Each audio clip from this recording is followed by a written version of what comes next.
பரிசுத்த நாமத்துக்கு ஸ்தோத்திரம். போன மாசத்துல திடீர்னு எனக்கு கொஞ்சம் ஹார்ட்ல ப்ராப்ளம் ஆயிருச்சு. ஹாஸ்பிட்டலில் செக்அப் பண்ணப்ப இதயத்தில் அந்த வால்வில் 90% பிளாக் இருக்குன்னு சொன்னாங்க. ப்ரேயரில் வைக்கும்போது அவர் எனக்கு பரிபூர்ண சுகத்தை கொடுத்தாரு.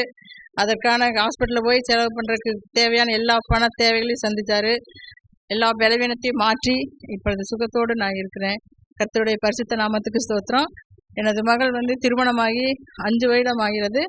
அவளுக்கு கற்பத்தின் கணக்காக ஜெபம் பண்ணிக்குவாங்க. கர்த்தருடைய நாமத்துக்கு ஸ்தோத்திரம். கர்த்தருடைய பரிசுத்த நாமம் மகிமைப்படுவதாக. நான் மதுரையிலேருந்து வர்றேன். என் பேர் நகோமி. நான் கடந்த 2 வருஷமாக அன்பரின் பாதம் சென்னைக்கு அண்ணன் மீட்டிங் போய் நான் அட்டன் பண்ணுவேன். நான் மட்டும் போகாமல் மற்றவங்களையும் கூட்டிகிட்டு போவேன். வாங்க, வந்தவங்களுக்கு எல்லாத்துக்குமே நிறைய அற்புதங்கள் ஆண்டவர் செஞ்சுருக்காரு. போன மாதம் இந்த இடத்துல இந்த மீட்டிங் வந்தேன். என் குடும்பமாக என் மூத்த மகன், மருமக, பேரனை கூட்டிகிட்டு வந்திருந்தேன். என் மருமக ஒரு காரியத்தில் அவள் கலெக்டர் ஆஃபீஸில் ஒர்க் பண்ணுறா திண்டுக்கல்ல.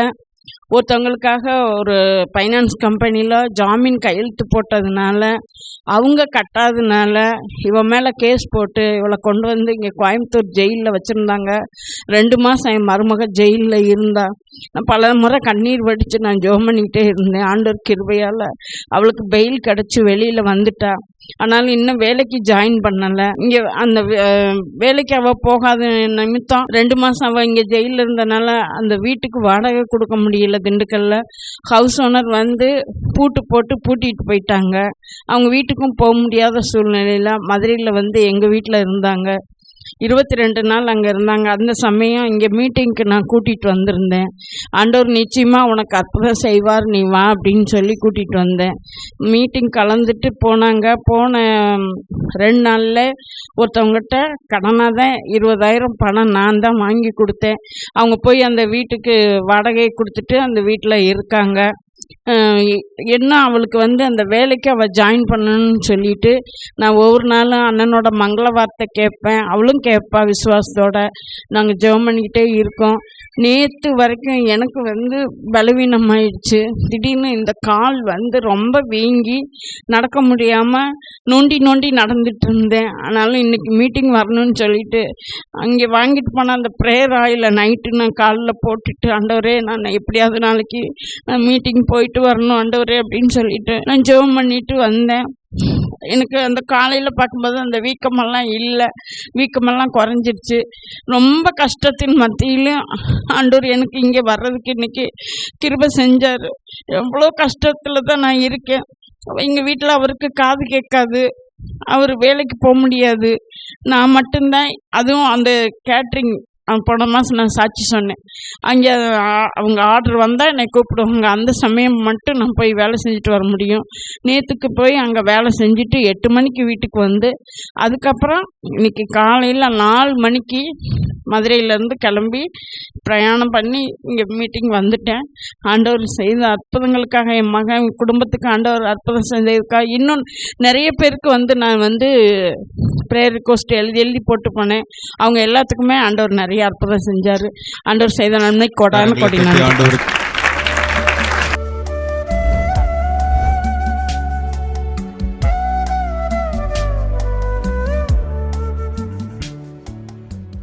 கிறிஸ்துவுக்குள் மிகவும் பிரியமான எனதர்மை சகோதர சகோதரிகளே, நம்மை சிருஷ்டித்தவரும் நம்மை உண்டாக்கினவரும் நம்மை ஒருபோதும் மறந்து போகாதவருமாகிய இயேசு கிறிஸ்துவின் நெய்யற்ற நாமத்தினால உங்கள் எல்லாரையும் வாழ்த்தி ஆசீர்வதிக்கிறேன். அல்லேலூயா. எல்லாரும் சந்தோஷமாக இருக்கீங்களா? இந்த நாளிலும் ஆண்டவருடைய பாதப்படியில் அமர்ந்து, ஆண்டவரே, என் பிள்ளைகளுக்கு என்ன வார்த்தை சொல்லி ஆசீர்வதிக்க விரும்புகிறேன். இன்றைக்கு உம்முடைய பிள்ளைகளுக்கு பரலோகத்திலிருந்து நீர் கொண்டு வந்திருக்கிற இறை செய்தியின் மன்னா என்ன? தேவ சமூகத்திலே ஜெபத்திலே தரித்திருந்த பொழுது கர்த்தருடைய ஆவியானவர் கொடுத்த வசனம் ஏசாயா தீர்க்கதரிசியின் புஸ்தகம் 41ஆம் அதிகாரம் 17வது வசனம் இப்படியாய் சொல்லுகிறது. வாசிக்கலாமா? சிறுமையும் எளிமையும் ஆனவர்கள் தண்ணீரை தேடி அது கிடைக்காமல் அவர்கள் நாவு தாகத்தால் வரலும்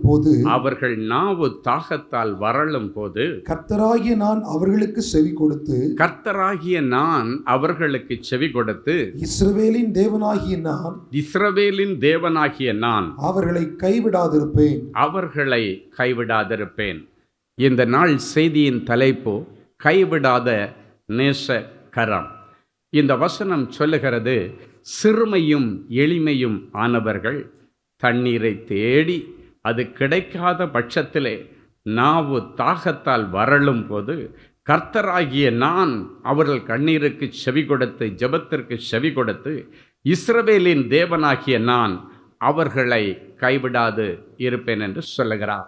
சிறுமையும் எளிமையும் ஆனவர்கள் என்று இந்த வசனம் தொடங்குகிறது.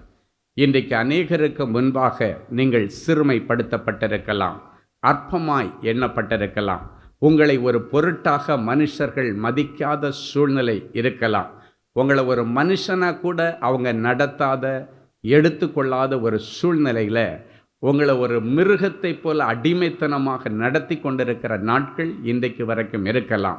இன்றைக்கு அந்த அடிமைத்தனத்தின் நாட்களுக்கு ஆண்டவர் முடிவை கொண்டு வருகிறார். எந்த குடும்பத்திலே நீங்கள் சிறுமைப்படுத்தப்பட்டீர்களோ அதே இடத்திலே ஆண்டவர் உங்கள் பெயரை பெருமைப்படுத்துவார். ஆண்டவர் எப்பொழுதுமே பேதைகளை தெரிந்து கொண்டு அவர்கள் மூலமாக ஞானிகளை வெட்கப்படுத்துகிறவர். ஆகாதென்று எல்லாராலும் ஒதுக்கி தள்ளப்படுகிற கற்களை எடுத்து மூளைக்கல்லாய் உருவாக்கி பயன்படுத்துகிற ஆண்டவர் நம்முடைய ஆண்டவர். எனவே நான் சிரமப்படுத்தப்பட்டிருக்கிற எல்லாரும் என்ன அற்பமாக நினைக்கிறாங்க, அற்பமாக பேசுகிறாங்க. ஏன்னா நான் தான் இன்னைக்கு ஊருக்கெல்லாம் பாட்டும் பழமொழியுமா இருக்கிறேன். நான் அவங்களுக்கு எந்த கெடுதலும் செய்யலை, ஆனாலும் என்னை பற்றி தப்பாக ஊரெல்லாம் பேசிகிட்டு இருக்கிறாங்க என்று வேதனையோடு வந்திருக்கிற தேவனுடைய பிள்ளைகளே, உங்களுடைய கண்ணீரை இன்றைக்கு ஆண்டவர் பார்க்கிறார். ஆண்டவர் சொல்லுகிறார், அப்படி சிறுமைப்படுத்தப்பட்டவர்கள் தண்ணீரை தேடி, ஒரு ஆசீர்வாதத்தை தேடி, ஒரு வேலையை தேடி, ஒரு நல்ல வருமானத்தை தேடி, ஒரு அபிஷேகத்தை தேடி அது கிடைக்காத பட்சத்திலே நான் வறண்டு போகிறது, மனது உடைந்து போகிறது, ரொம்ப பிரயாசப்படுறேன், ஆனால் கிடைக்கல. இவங்க ஏற்கனவே என்னை சிரமப்படுத்துகிறாங்க, ஏற்கனவே எல்லாரும் என்னை அற்பமாக நினைக்கிறாங்க, அவங்க முன்னால் எனக்கு எப்படியாவது ஒரு நல்ல வேலை கிடைச்சா நான் அவங்களுக்கு முன்னால் உயர்ந்து காட்டுவேன்னு சொல்லி நிறைய முயற்சிகளை எடுக்கிறீர்கள். ஆனால் நேற்றைக்கு வரைக்கும் நீங்கள் தண்ணீரை தேடி அலையும் பொழுது, முன்னேற்றத்திற்கு ஒரு வழியை தேடி அலையும் பொழுது, வாழ்விற்கு ஒரு வழியை தேடி அலையும் பொழுது அந்த வாழ்வு கூட உனக்கு கிடைக்காதபடிக்கு அங்கெல்லாம் ஏமாற்றம் வருகிறது.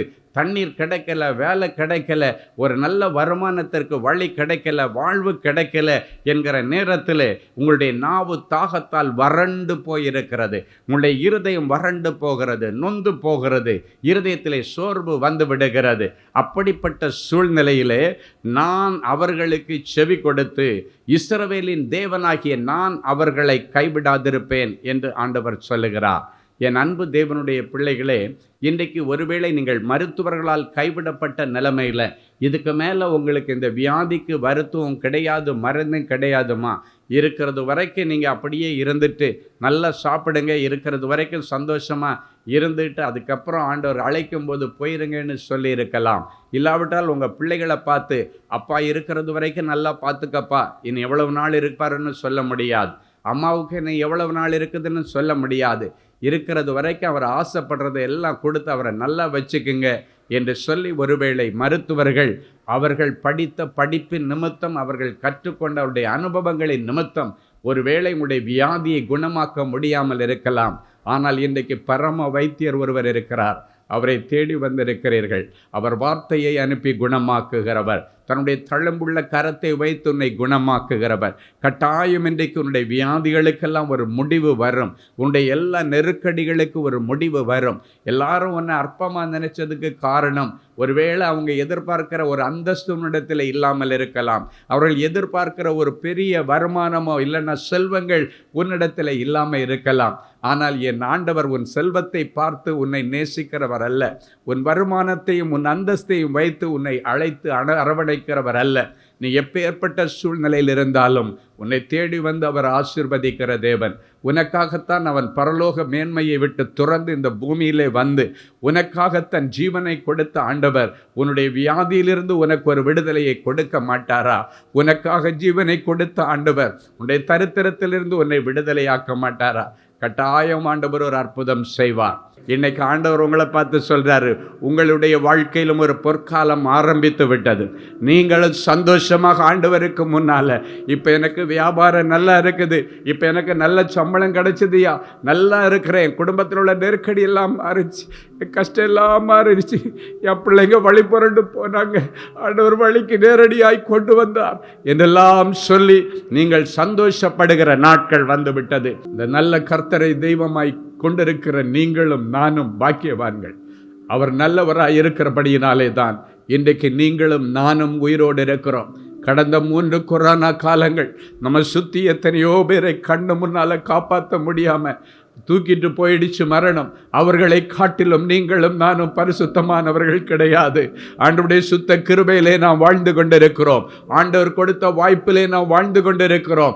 என் அன்பு தேவனுடைய பிள்ளைகளை, ஆண்டவர் கொடுத்திருக்கிற இந்த வாய்ப்பை நீங்கள் சரியாக பயன்படுத்தி கொள்ள வேண்டும். ஆண்டவருக்கு கனி கொடுக்கிற பிள்ளைகளாய் இருக்க வேண்டும். நீங்கள் இந்த தேசத்திற்கு ஆண்டவருக்கு உப்பாய் இருக்க வேண்டும் என்று ஆண்டவர் விரும்பி உங்களுக்கு ஜீவனை கொடுத்து தயவு பாராட்டி ஆண்டவர் வைத்திருக்கிறார். உலகமெங்கும் அந்த அழிவுகள் வந்தது, ஆனாலும் கர்த்தர் கிருபையாயிருந்தார். அந்த கிருபை இன்றைக்கு நம்மை வாழ வைத்துக் கொண்டிருக்கிறது. அந்த கிருபை இன்றைக்கு நம்மை மறுபடியும் உயிர்ப்பித்து நம்முடைய அன்றாட பணிகளை செய்ய வைத்துக் கொண்டிருக்கிறது. எனவே இன்றைக்கு ஆண்டவர் சொல்லுகிறார், அவர் உன்னை கைவிடாதவர். அவருடைய கைவிடாத நேச கரம் இன்றைக்கு உங்களுக்கு நேராக நீட்டப்படுகிறது. ஒருவேளை பாவம் என்கிற ஒரு பெரிய சேற்றினை விழுந்து கிடந்து வெளியே வருவதற்கு முயற்சி எடுத்தாலும் உன்னுடைய மாம்சீகம் அதற்கு ஒத்துழைப்பு கொடுக்காமல் மீண்டும் மீண்டும் அந்த பாவத்திலே உன்னை விழப்பண்ணுகிறதா?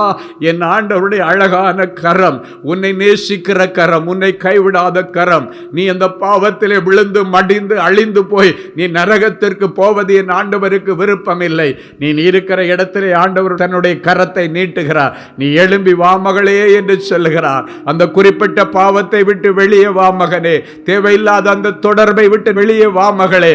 ஆண்டவரே, இந்த நாளிலே எனக்கு உதவி செய்யும் என்று நீ அங்கு இருந்து நீ கூப்பிட்டால் ஆண்டவர் இறங்கி வந்து உனக்கு கை கொடுத்து உன்னுடைய அந்தகார பாவத்திலிருந்து, அந்தகார இருளிலிருந்து, நீ செய்கிற எல்லா விதமான அசுத்தங்களிலிருந்து உன்னை ஆச்சரியமான ஒளியினிடத்திற்கு கொண்டு வந்து ஆண்டவர் உனக்கு செய்த புண்ணியங்களை இனி ஊர் ஊராய் நீ போய் சொல்லுவதற்கு கர்த்தர் உனக்கு அனுக்கிரகம் பண்ணுவார். அது ஆண்டவருக்கு லேசான காரியம்.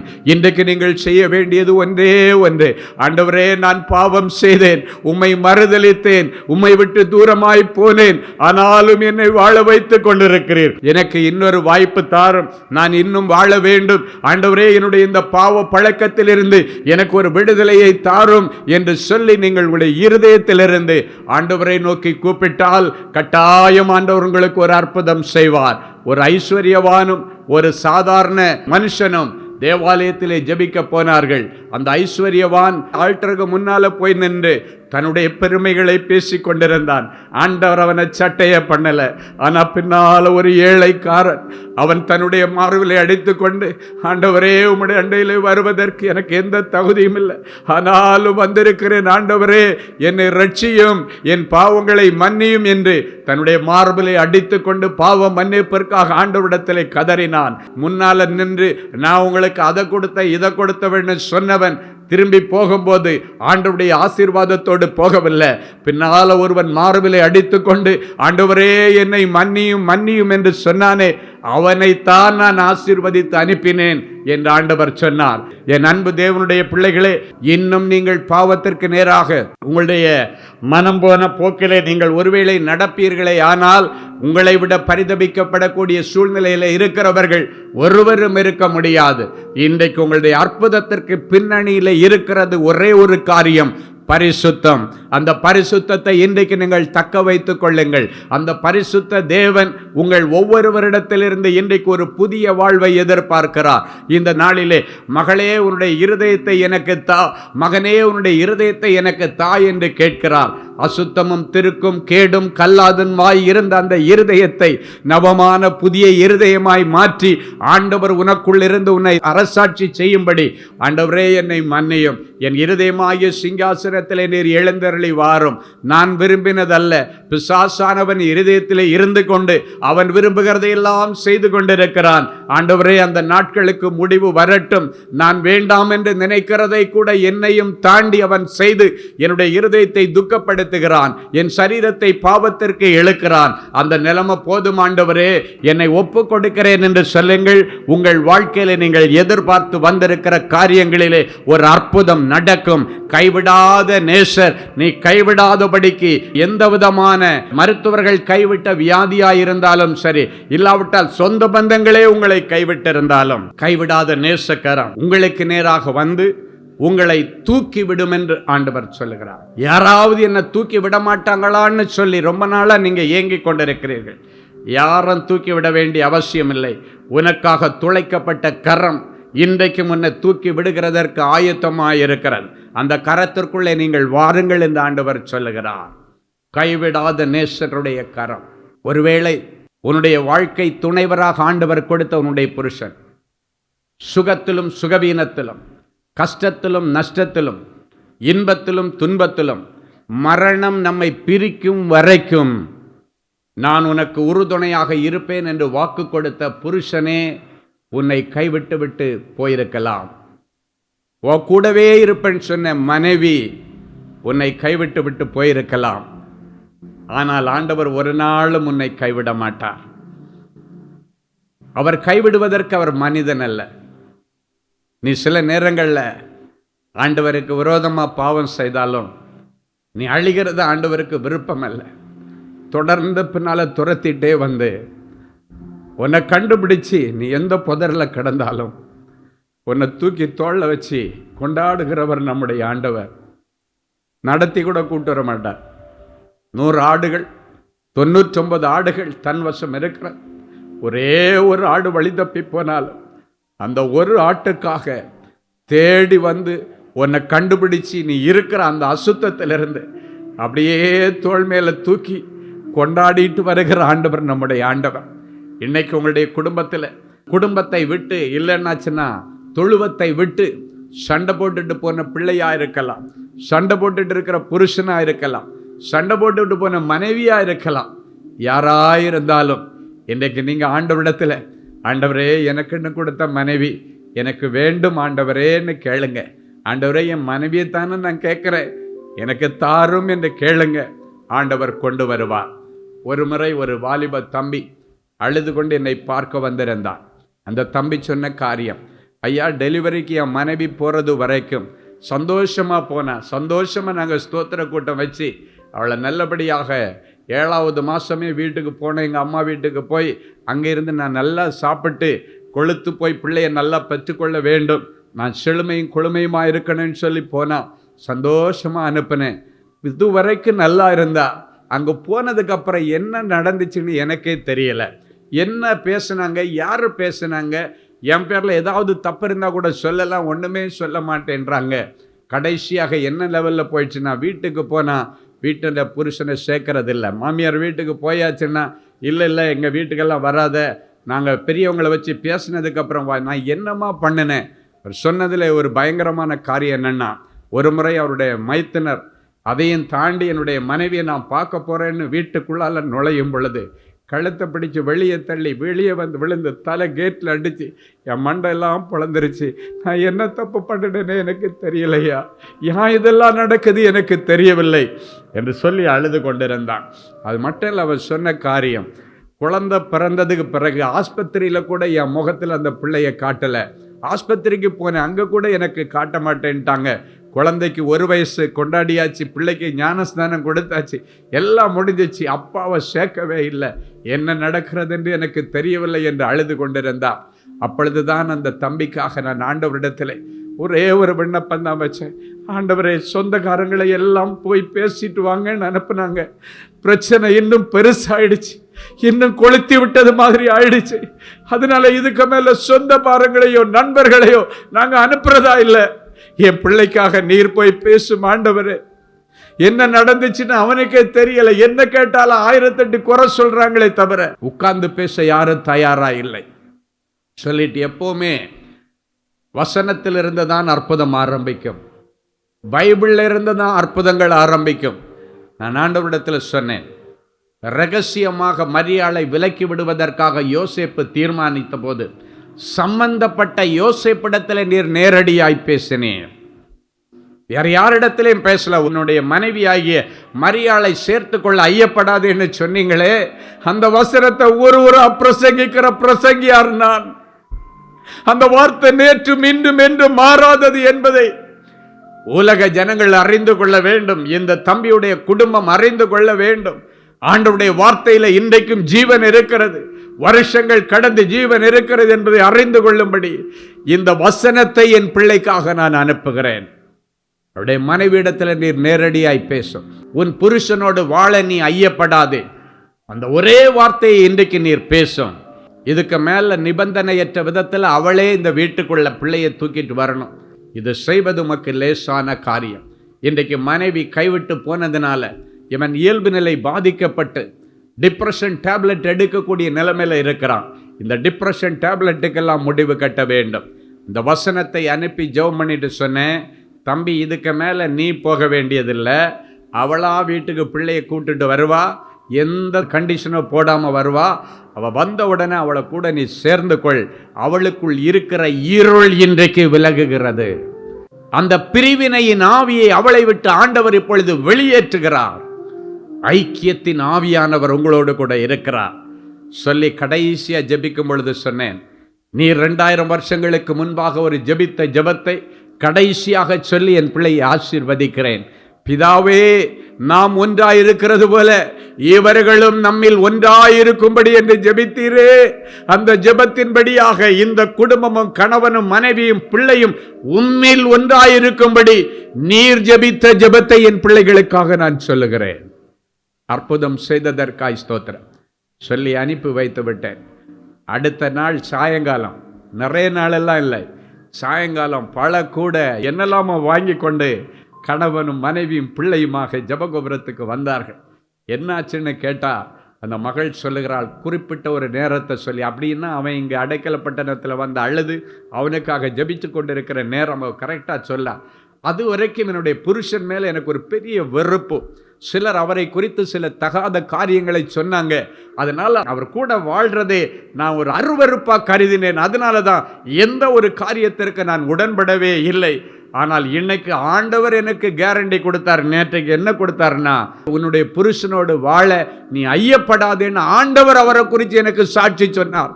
இதுக்கு மேலே யார் என்ன சொன்னாலும் நான் நம்ப மாட்டேன். அந்த நேரத்தில் இருந்து என் புருஷனை அருவருப்பான்னு நினச்சேன்னா ஆசீர்வாதமாக நினச்சேன்.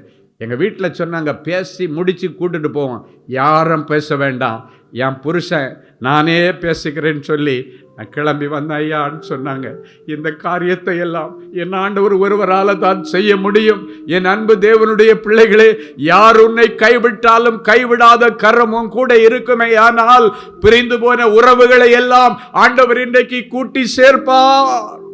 வேதம் சொல்லுகிறது, எருசலேமே எருசலேமே, கோழி தன் குஞ்சுகளை இறக்கைக்கு கீழே கூட்டி சேர்க்கிறது போல உன்னை அநேகம் தரம் கூட்டி சேர்க்க மனதாயிருந்தும் நீ அதற்கு விருப்பமில்லை, நீ அதுக்கு ஒத்துழைப்பு கொடுக்கவில்லை என்று புலம்பின ஆண்டவர் இன்றைக்கு உங்களை பார்த்து, மகனே மகளே, உன்னை அநேகம் தரம் நான் கூட்டி சேர்க்க மனதாயிருந்தேன், ஆனாலும் நீ எனக்கு இடம் கொடுக்கவில்லை. ஆனால் இன்றைக்கு உனக்கு ஆண்டவர் ஒரு வாய்ப்பை கொடுக்கிறார். உனக்கு கிடைத்திருக்கிற இந்த நாளில் ஆகிலும் தேவனுடைய ராஜ்யத்திற்கும் நீதிக்கும் ஏற்றதை தேடினால் நலமாயிருக்கும் என்று ஆண்டவர் சொல்லுகிறார். ஹல்லேலூயா.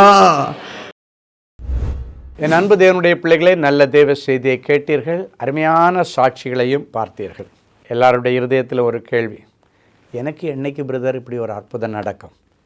ஏன் அது ஆண்டவர் என்னைக்கு செய்யலாம் இல்லை? விசுவாசத்தோடு அப்படியே முழங்கால்களை தாழ்த்துங்கள். கண்களை மூடி நாம் தேவ சமூகத்தை நோக்கி பார்ப்போம். அன்பான ஆண்டவரே, உமக்கு நன்றி. நீர் நல்லவர், பெரியவர், பெரிய காரியங்களை செய்கிறோம். ஒரு சின்ன காரியம் கூட என்னுடைய வாழ்க்கையில் நடக்கலேன்னு அழுது கொண்டிருக்கிற பிள்ளைகளுக்கு பெரிய காரியங்களை செய்ய ஆண்டவர் இன்றைக்கு இந்த நிமிஷத்தில் என் பிள்ளைகளுடைய இருதயமாகிய சிங்காசனத்தில் எழுந்தருள்வீராக. என் பிள்ளைகள் இன்றைக்கு உம்மை சுமந்து கொண்டு முழந்தாள் படியிட்டு ஜெபித்து எழும்பும் பொழுது பிள்ளைகளுக்கான நல்ல காரியங்களுக்கான தேவதூதர்கள் வருவார்களாக, பணிவிடை நாவிகள் வருவார்களாக, எலியேசர்கள் வருவார்களாக, கேப்ரியல் தூதியன் வருவானாக. நற்செய்திகள் வரட்டும்.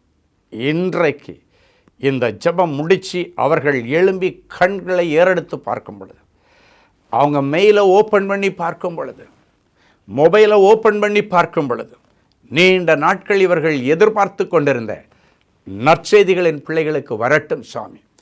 நீங்கள் எதிர்பார்த்து கொண்டிருக்கிற நல்ல காரியங்களை உங்களுக்கு கொடுக்க உங்கள் மேல் நினைவாய் வந்திருக்கிறேன். அவைகள் தீமைக்கு ஏதுவாய் அல்ல, நன்மைக்கு ஏதுவாகவே நடக்கும். நன்மைக்கு ஏதுவான நற்செய்திகளும் வரும் என்று கர்த்தர் சொல்லி பிள்ளைகளை ஆசீர்வதிக்கிறதற்காய் ஸ்தோத்திரம். எனக்கு எப்பொழுது மாறுதல் உண்டாகும் என்று யோபு காத்து கொண்டிருந்தது போல உபத்திரவத்தின் முடிவு நாளுக்காக காத்து கொண்டிருக்கிற என் பிள்ளைகளுக்கு இனியும் கால தாமதம் இல்லாமல் என் பிள்ளைகளுடைய உபத்திரவங்களுக்கு முடிவை கொண்டு வாரும். உபத்திரவத்தின் முடிவு வரும் பொழுது யோபுவுக்கு இரட்டிப்பான நன்மையை கொடுத்த ஆண்டவர் என் பிள்ளைகளுக்கும் இரட்டிப்பான நன்மைகளை கொடுத்து இவர்களை கனம் பண்ணுவீராக. இவர்கள் தரித்திரம் மறைவதாக, கடன் பிரச்சனைகள் மறைவதாக, நிந்தைகள் மறைவதாக, அவமானங்கள் மறைவதாக, கோர்ட்டு கேஸுக்கு இன்றைக்கு ஒரு முடிவு வருவதாக. நீண்ட நாட்களாய் இருதயத்தில் ஏங்கிக் கொண்டிருக்கிற என் பிள்ளைகளுடைய உணர்வுகளையும் அவருடைய மன விருப்பங்களையும் நீர் அறிந்திருக்கிறீர். வேதம் சொல்கிற இந்த வார்த்தையின்படி பிள்ளைகளை ஆசீர்வதிக்கிறேன். கர்த்தருக்குள் மன மகிழ்ச்சி ஆயிரு, அவரின் இருதயத்தின் வேண்டுதல்களை எல்லாம் உனக்கு அருள் செய்வார் என்ற வார்த்தையின்படி இருதயத்தின் வேண்டுதல்களை எல்லாம் என் பிள்ளைகளுக்கு நிறைவேற்றித்தார். நிறைஞ்ச மனசில் பிள்ளைகளை ஆசீர்வதிக்கிறேன் இயேசுவின் மூலம் பிதாவே, ஆமேன், ஆமேன். அன்பு தேவனுடைய பிள்ளைகளே, இந்நிகழ்ச்சியின் மூலம் நீங்கள் பெற்றுக்கொண்ட ஆசீர்வாதங்களையும் உங்கள் ஜெப விண்ணப்பங்களையும் அனுப்ப வேண்டிய முகவரி தேவனின் அன்பு ஊழியங்கள், எண் 340B பார் 1A 3B1 Vinayak avenue, OMR road, Okkiyam, Thoraipakkam, Chennai 600097. மின்னஞ்சல் prayer@godsloveministries.co.in. எங்களது இணையதளம் www.godsloveministries.co.in. மேலும் 24 மணி நேர ஜெப உதவிக்கு 04454547999 மற்றும் 9941150999 என்ற எண்களுக்கு தொடர்பு கொள்ளுங்கள். கர்த்தர் தாமே உங்களை ஆசீர்வதிப்பாராக.